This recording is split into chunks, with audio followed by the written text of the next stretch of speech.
Okay, welcome to video by Stan's Auto Repair. You hand me that thing, Lila? The black thing I handed you. Oh, it's in this? Yeah, that. Okay, we're replacing the HVAC controller, which is for the, according to the diagram, for the heat and the AC. You'll want to remove this floor blower thing out of the way. It has a side push pin, this style right here, that you'll need to get out, and it has two 5.5 millimeter screws, one here and one here, and this clip here is a push clip right here. You push in with your finger, pop it out. The top one is for the vent selector. It is also 5.5 millimeter. This one is a pain and a living ass to get out because the other screws are literally not accessible. Which hopefully, according to the diagram, there's screws up there, but I'm hoping to God there's not, and there's just this one, and it's held in by little plastic pins. That would make life easier. I haven't got to that one yet, but I'm working on this one right now because all of a sudden my car got stuck on AC, and the tool I'm using to get it out is this Duralast quarter drive bendable socket, because a regular socket and even this will not fit, and this regular one won't even work. Okay, and here's the new part, which is a Dorman. Right there, you can pause and get the number off of it. The one that's in the car is a Delphi. It is brand new. No, it's not brand new. It's factory. I don't see a date on it.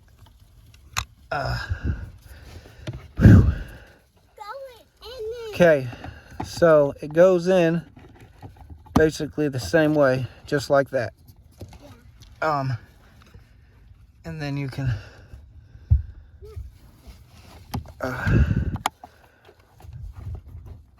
put your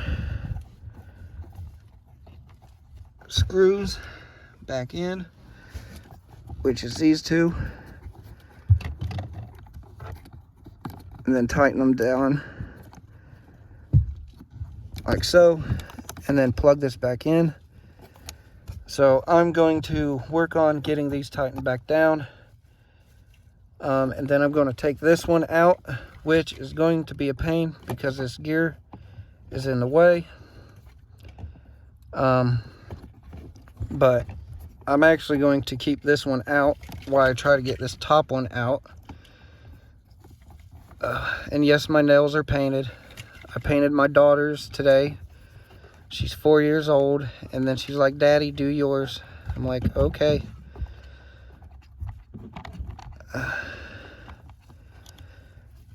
If you have daughters, you kind of understand, because they also like to do makeup on you. So as you can see, that won't fit in there. So even a socket won't fit. So I need to go find out if I have a 5.5 millimeter crescent wrench. Hope I do. I will be back to find out. And this top one is, I believe it's called, I forget what it's actually called. I'll have more information to you. I'll show you on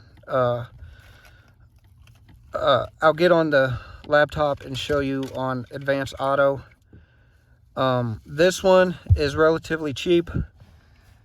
This bottom one is quite expensive. So, and then towards the end of the video, I'm going to dissect these if I can. If I'm able to get them apart, we will dissect them to see exactly what failed in them. Because I plan on buying a 3D printer, and if I can actually get these apart and say there's a gear that's inside of it that's broke, I'm going to see if I can 3D print new gears, and if so, boom, just replace them. Because I believe the motors are good, but I believe a gear broke because this thing just spins freely and it shouldn't do that. Alright, so I'm going to get to going. I'm not going to record taking this apart. I'm going to get this bolt out if I can, this screw. And if this comes out with just taking this screw out, I will let you know. I will let you know either way. Alright, so I will holler at you guys in a moment. And if you guys are wondering, I got my seat all the way back. I got my steering wheel all the way up and pulled all the way out. And I got my seat laid backwards because I'm literally having to lay this way and have my head all the way in the corner so I can see up in there. Okay, guys. And ladies, I have a Craftsman 732 or a 23, no, or a, what is that, 1364s or a 732s. That's what works. I have had these mini ones for years. I mean, they are extremely old. They were given to me as a gift. I never thought I would need them because on Chrysler products, these are 8mm. Oh, whoa, whoa, whoa. Okay. Now, does this... Oh, I think it comes out.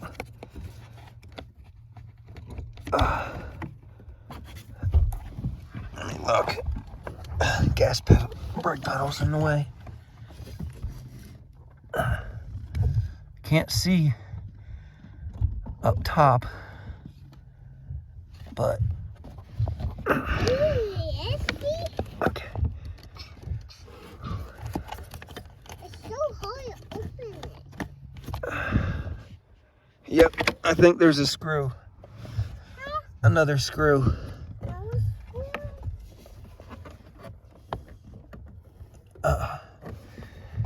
Wonder if I get this panel out, if I can see in there.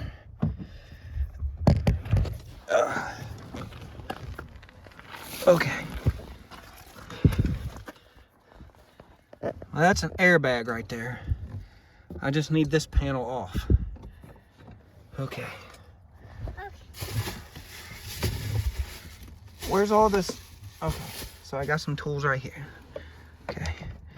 Too big.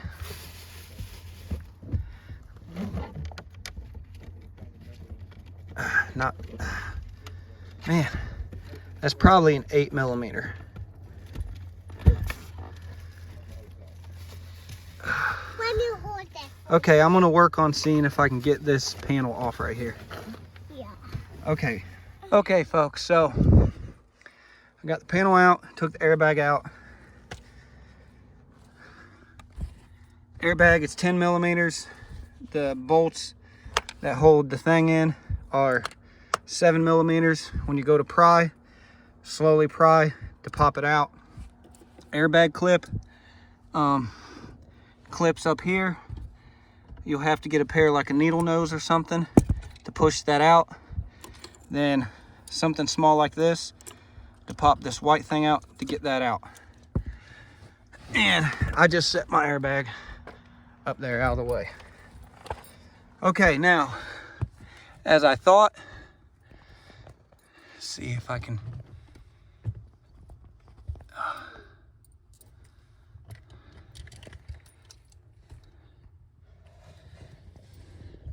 man, I had a good angle of it just a second ago. Okay, if you look right up there, right up there is a screw. I'm gonna see if I can get in there, somehow, in some way, get that out.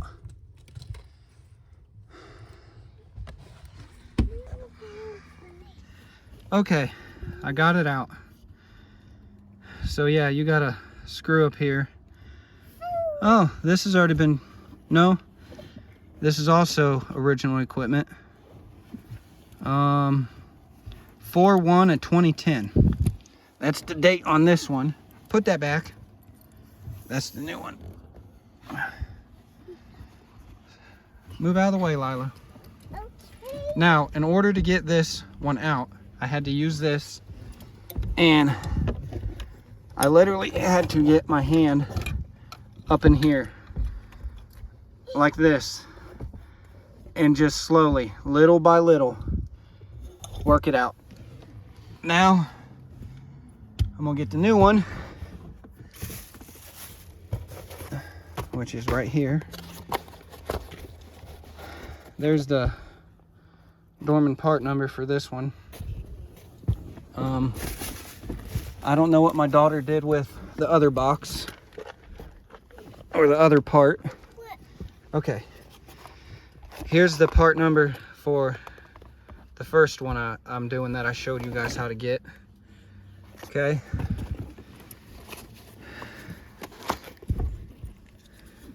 and it even has arrow for up.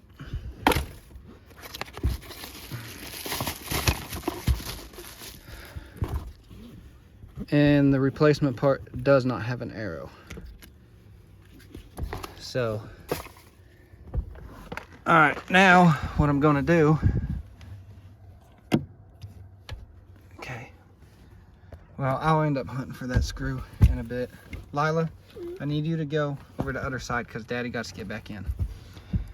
So I'm gonna work on getting this in. I'm gonna go back under here, get this one in, get that bolt in there, get it tightened up, get that one back in, get it tightened up, because then I can try to work the other bolt screw in from the top. All right, I'll be back when I get that finished. I wish I could show you guys how it's done, but this is such a tight quarter, I cannot get my phone up in here anywhere. Mainly what I can do with my phone is just position it to where I have a light, but that's it. But in order to get this one, you got to remove the kick panel and your airbag. That's the only way you're going to get to that upper bolt that's on this one. All right, I'll holler at y'all in a bit. Okay, so we're checking out the scanning here, getting some scanning done. This is going to take a little bit. So here in just a second, I'm going to go ahead and skip to where everything's scanned. But as you can see, some fault codes are already starting to pop up, especially in the inflatable restraint sensing diagnostic module. That would be for the airbag. And there's one in the engine control module. And then we'll go through the codes. They will pop up here. Okay, so we're going to communicate here. And there's the HVAC codes that popped up. Go ahead and erase them. Okay, they're cleared. And I'm going to go back. Just going to check for more codes. Okay, now we're going to communicate with the next module. This should be the body control module. The lighting control switch, which was unplugged.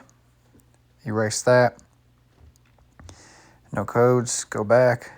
It's going to check codes. Okay, there's no more. Now we're going to go into the SAS, or the inflatable restraint system. The knee airbag, yeah, I unplugged that, so that definitely popped up. Go ahead and clear that. Going to check for codes there. Now we're going to go into the engine module. Going to check the codes in there. Going to get a post Cadillac fuel trim system high. It's just probably the O2 sensors, bank 1 or 2. All right, thank you.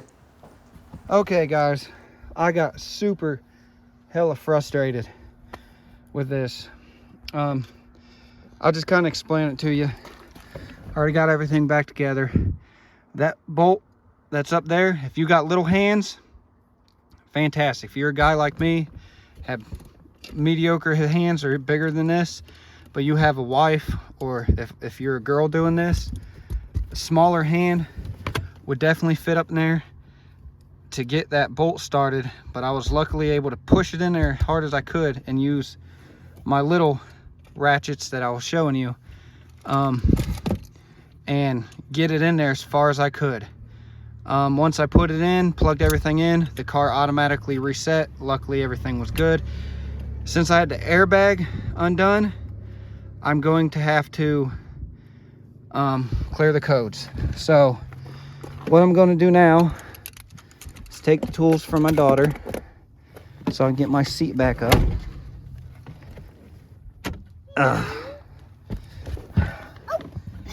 Okay, need to get my scan tool.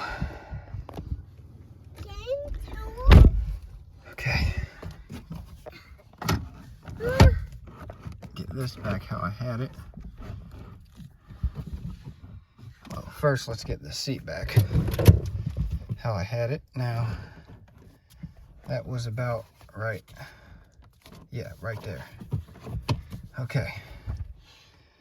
All right, now I can't record video and do the scan tool, so I'm going to do a screen record and I'll add that video to the thing. All right, so I'll be right back. So this next part, there will be no voiceover. I might do a voiceover on it, I don't know, but we're going to see what codes came up since the car's had some time to reset everything. I'll leave that on cold because that's what it was on. You gonna go sit over there? I can clean this. You want to say hi to the people? Hi. I'm named Lala. You want to show them your nails? Yeah.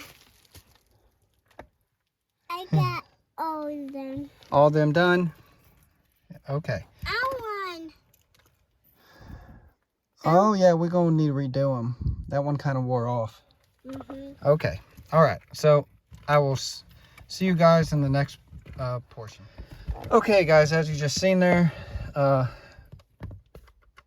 those are the codes that popped up because I did unplug this, unplug the airbags. I had unplugged those previously because they were constantly running. I didn't want them to drain the battery. And the post Cadillac converter thing is I need O2 sensors, but I haven't got around to it. So let's go ahead and start the car and make sure everything is functioning correctly.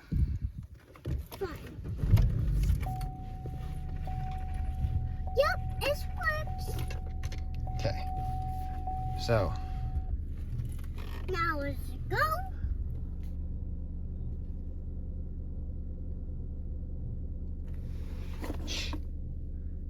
Okay, I heard the humming from when I went to heat. Now we're going to turn the blower on. Unlock these. Okay, it should be defroster and feet. Okay, now we're going to do face and feet. Should start where? Right there. Right there. Oh, that's a big one.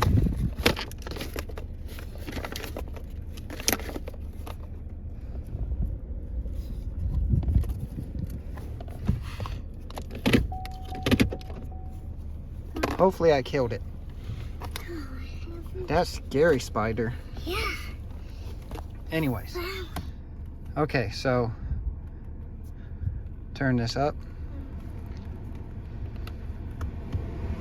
We have heat. Yep. Yay, no more freezing doing papers. Okay, now we're going to go to just feet only. That is so loud. I know. And it's switched to feet only.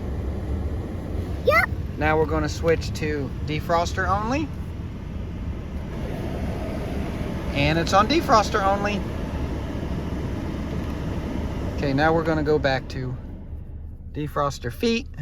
We're going to leave it on heat.